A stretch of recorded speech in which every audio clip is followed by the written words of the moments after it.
got the wings.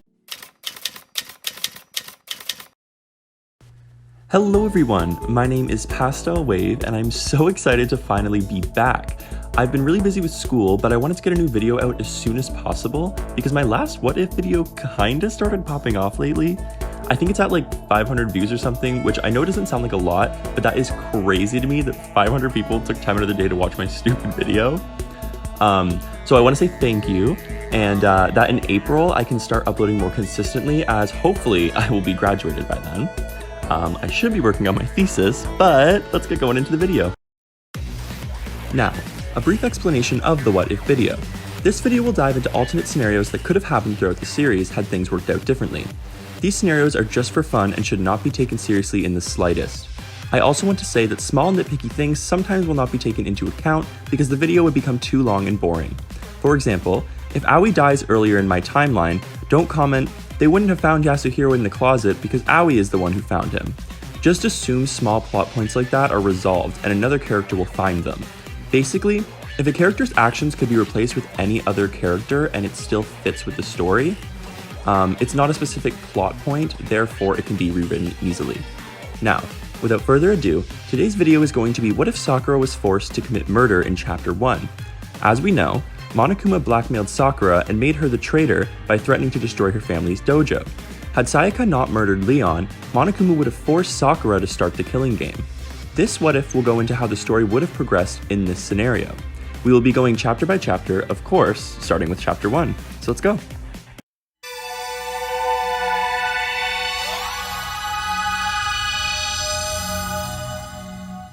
So, Chapter 1 is going to start off with a bang.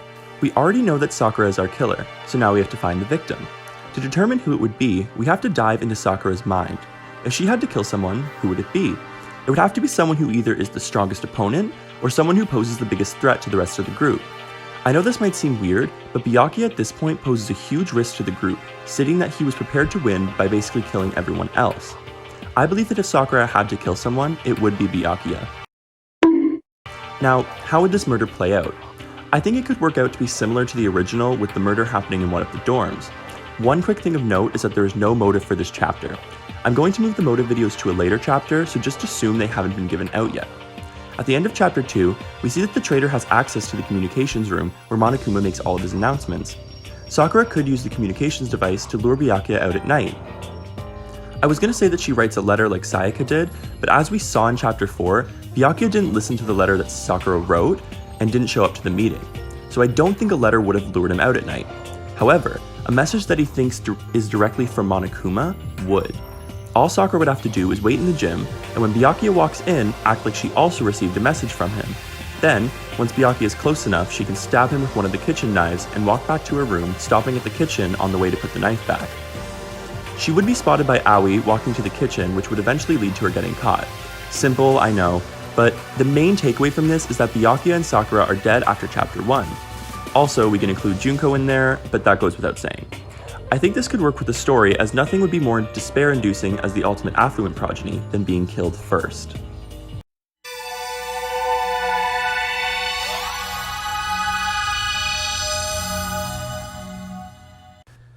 This chapter would have a few minor changes. Without Byakuya, Chihiro's body would not have been strung up the way it was. This means that we wouldn't have discovered that Toko was Geno Jack. Yes, I did just say Geno because I've been told the actual word gets censored by YouTube. Anyway, this would make the trial less interesting. However, after the trial, Monokuma could tell everyone he's going to read off Toko's secret, which is that she's Geno Jack. Toko could then freak out and run away, creating suspense for the next chapter, as there is no longer the traitor scene with Sakura in the communications room because she's dead. Other than that, it's important to note that now that Leon and Sayaka are still alive, they can begin to develop a friendship that is evident to the audience. Not only that, but we can see how Makoto and Sayaka's relationship develops throughout the story. Everything else stays the same, with Chihiro being killed by Mondo. We head into Chapter 3 with 10 students left alive.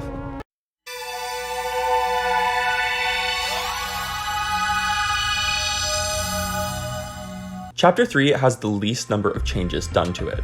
Everything basically plays out the same, as Sakura and Byakuya don't play an integral part in the murder, with their roles being easily replaced by Leon and Sayaka. Other than that, Hifumi kills Taka and Celeste kills Hifumi and is later executed. We head into Chapter 4 with 7 remaining students.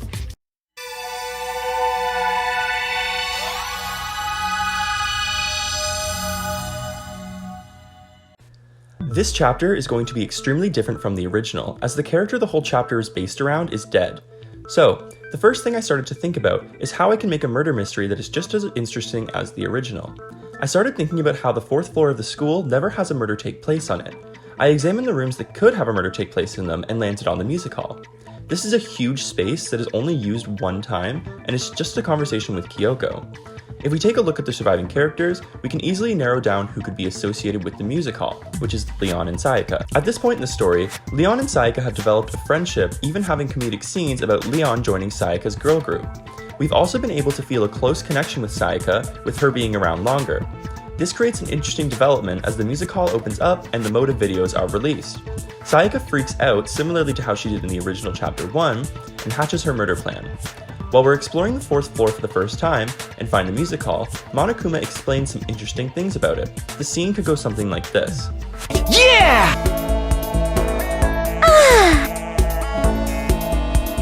How cool is that?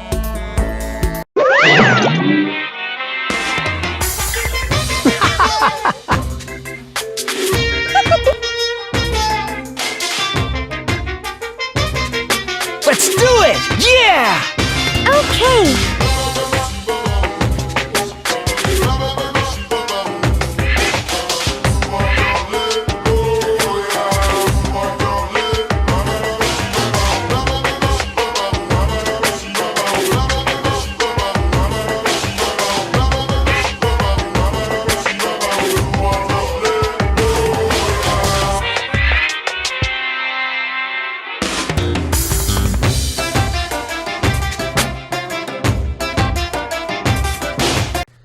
After Monokuma explains how the room works, he leaves and all seems peaceful until the murder plan comes to fruition.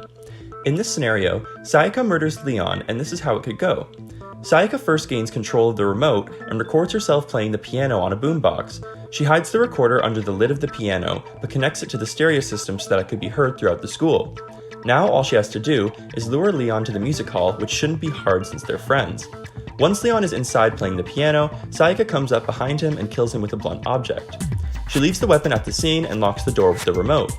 One thing that Monokuma didn't mention about the remote is that the functions can be set on a timer. This becomes more important later. She takes the remote and slips it into Yasuhiro's pocket before setting to play music and open the curtain on a timer. She runs to Makoto and stays with him to create an alibi for herself. While they're hanging out, the first timer goes off playing music. The music is so loud that the group becomes suspicious about what's going on. They all walk up to the 4th floor and try to open the door, realizing it's locked. After forcing the door open, they see the stage covered in a curtain that opens up right when they open the door, revealing Leon's body slumped over the keys. They all freak out, but Sayaka quickly says, "Nobody move, who has the remote?" The whole thing has to be controlled by someone, so who has it? They find that Yasuhiro has it, causing him to be the main suspect. So, that's just one possible way the murder in Chapter 4 could have gone. Hopefully that made sense and wasn't completely confusing. In the end, Sayaka murders Leon in the music hall and is later executed.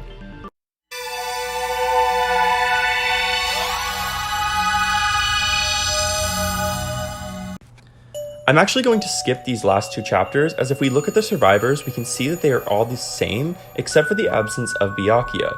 Both of these chapters would end up playing out the exact same way, so it doesn't really make sense for me to cover them. So, there you guys go. This is what would have happened if Sakura was forced to commit murder in Chapter 1.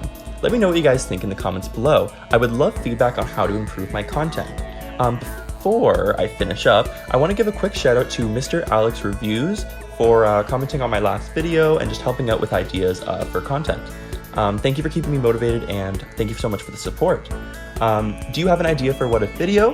Leave your suggestions in the comments below and I'll be sure to get to them. Thank you guys so much for watching. Please like and subscribe if you enjoyed the video, and I will see you guys in the next one. Goodbye, and...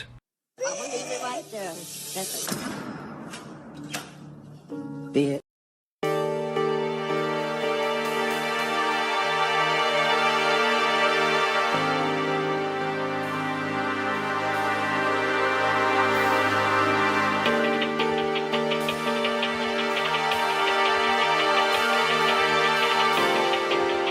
Going to idiot.